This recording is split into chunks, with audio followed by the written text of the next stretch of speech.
보복이나 정권 잡았다고 축제하는데 바빠가지고 소방점검이랄지 그런 재난점검은 전혀 안 했을 거예요. 그 와중에 홍준표 씨 또 한 숟가락 얹어요. 정말 비열합니다. 이런 거 보면 유여해 최고의 말이 참 맞는 것 같기도 해요. 그 이야기는 뭐 이따가 다시 하시기로 하시는데 이걸 이제 독인 개긴이라고 하는데요. 예. 문재인 정부가 정치 보복이 바빠서 소방 점검을 안 했을 것. 아유, 이게 말이야 막걸리야. 막걸리지요. 그리고 예. 이게 전혀 카테고리가 다른 말을 갖다 붙이는 건 예전에 수구 보수 언론의 왜곡 수법이죠. 예를 들면 가뭄의 왼파업 이거하고 같은 거예요. 그러니까 이 말 자체가 골 때리는 게 지금 소방관들은 지방직이 아니고 중앙직을 해달라고 하는 거잖아요. 저 때문에. 그렇죠. 그리고 문재인 대통령의 공약이에요. 사실 문재인 정부의 입장에서 보면 정말 억울한 지점인 거예요. 다 소속은 지방으로 돼 있고 처우도 못 해주는데 정치보복이 바빠서 소방점검 안 했다. 이게 말이에요, 막걸리. 이게 그러면 검찰이 가서 지금 불 끄고 있다는 이야기 뭐 이런 식의 말도 안 되는 논리를 만들어대면 누가 이걸 이해를 하겠냐는 거죠. 이 사람이요, 이제 제천이 내려가서도 이 사건을 정치적으로 이용할 생각이 없다 그래놓고 지가 하는 말들은 다 정치적으로 얘기하고 있잖아요. 네. 근데요, 제가 요새 느끼는 건 왜 이렇게 언론은 홍준표에 관대할까? 이렇게 말 안 되는 소리를 하면 말 안 된다 이렇게 언론이 얘기해주면 그 다음에 못 하는데 말 안 되는데 그냥 말하면 말인 것처럼 받아주니까 계속 하는 거잖아요. 홍준표 자체가 결국에는 저 보수 보수죠. 세력의 수장인데 지금의 대개 언론 자체가 보수 정권에 길들여져 왔던 사람들이잖아요. 가족의식 뭐 이런 거 아닐까요? 그런 측면. 네. 팔이 안으로 굽는다? 그렇죠.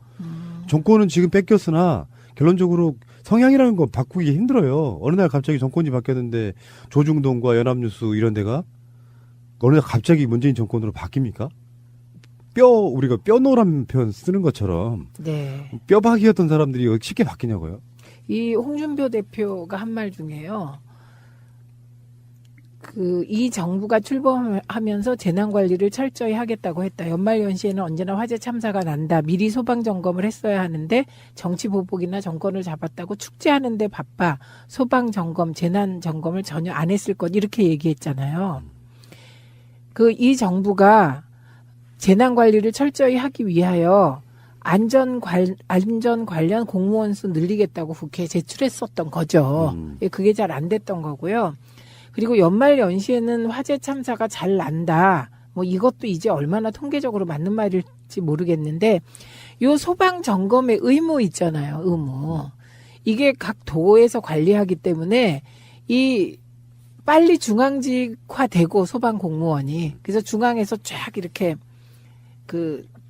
계열이 잡힌달까? 그렇게 하면 연말에 일제히 소방점검을 하고 그 소방점검의 실적에 따라서 뭔가 그 내부에서 뭐 점수도 매기고 이런 인센티브도 주고 이러면서 바꿀 수 있을 것 같아요. 그러니까 일단 해야 될 일은 소방직 관련 예산을 어떻게 해서든 다시 늘리는 거. 그리고 중앙직화를 빨리 법제를 통과시키는 거. 저 이거부터 해야 될 것 같습니다. 여기서 이제 세월호도 언급하고 있잖아요. 지금 저쪽 세력들이. 세월호 참사의 책임을 물으며 집권한 정권이 국민의 생명을 지키지 못한 제천 대참사를 만들었다.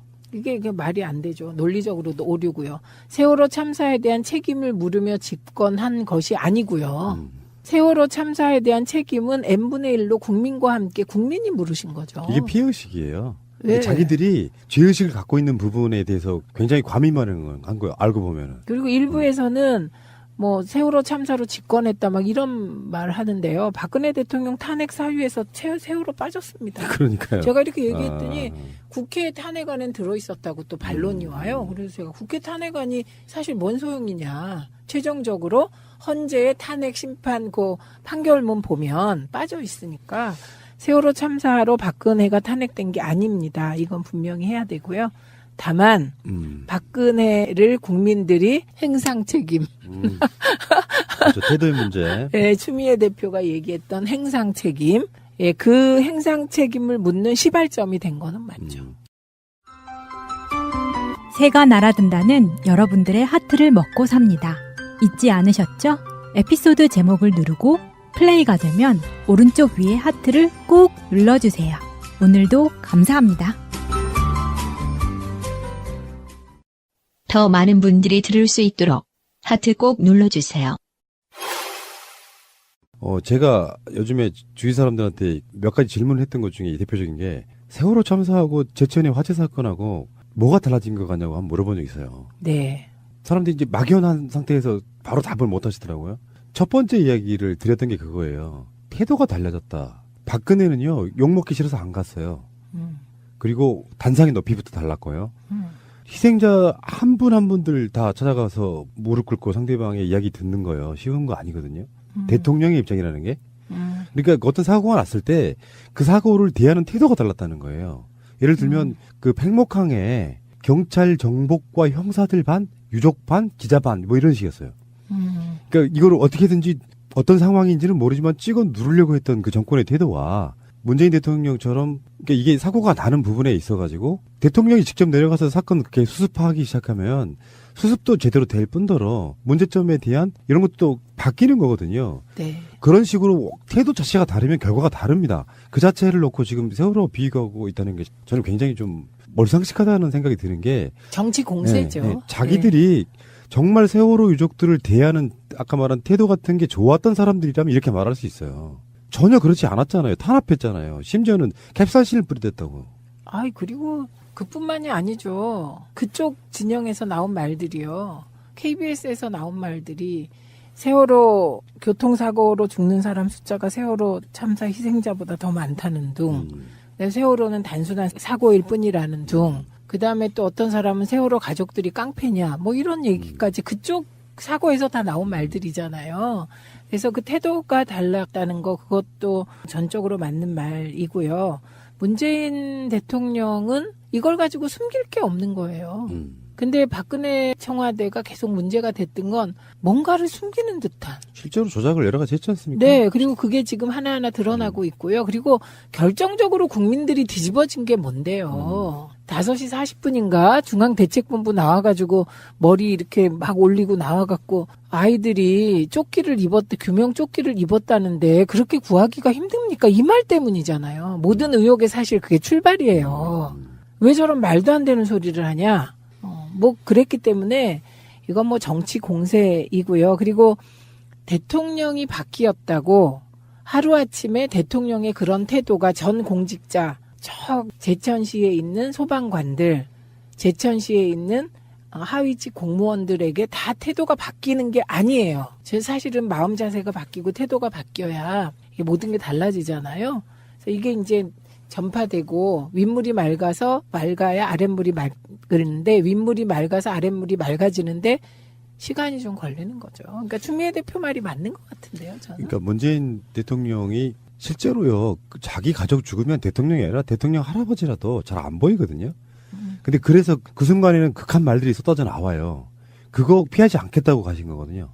그 지점이 네. 정말 놀라웠던 게 욕이라도 먹어줘야 한다. 그런 부분들과 비교 자체가 좀 이상해서 일단 이 얘기는 넘어갈 텐데 네. 정말 안타깝고요. 근데 홍준표는 이런 사고방식이니까 이 사람 스스로가 지금 어떤 확장성도 없이 내부적으로 그런 얘기가 나오고 있잖아요. 여자 홍준표에 휘둘린 제1야당. 그래서 그 유해애 씨가 라이언 인형 들고 들어가던 그 시점부터 지금 최고위원회를 안 열고 있어요. 무서워서. 그게 더 웃긴 것 같아요. 오늘 윤리위 열리지 않나요? 네, 26일 날. 오늘입니다. 네. 예. 자유한국당 윤리위원회가 당협위원장 탈락 이후 과도한 발언 등으로 구설에 오른 류여해 최고위원을 제명하기로 했습니다. 이제 유해애가 간접적으로 막말 배틀하고 있잖아요, 지금. 네. 오늘 한 말은 유해애는 엄마 내버리고 첩들인 아버지 큰딸로서 막아야 된다. 이렇게 이야기하고 있어요. 그게 막 에스컬레이터가 되고 있어가지고요. 근데 홍준표 대표는 제가 그런 얘기 해드렸던가요? 노무현 대통령님 그 임기 말에 처음으로 방송위원회 부위원장이었던 저를 부르셨어요. 안 부르시다가. 부르셔서 엄청 혼내셨어요. 혼낸 이유는 최 부위원장이 방송에 관해서 나에 관해서 방송이 조금이라도 배려하는 보도를 내보내도록 노력한 적이 있냐 이거였어요. 너무 심했죠. 그때 방송이. 저도 지금 생각하면 정말 너무 심해서 그 심한 걸 시정하지 못한 건 잘못한 일이다 이런 생각이 들거든요.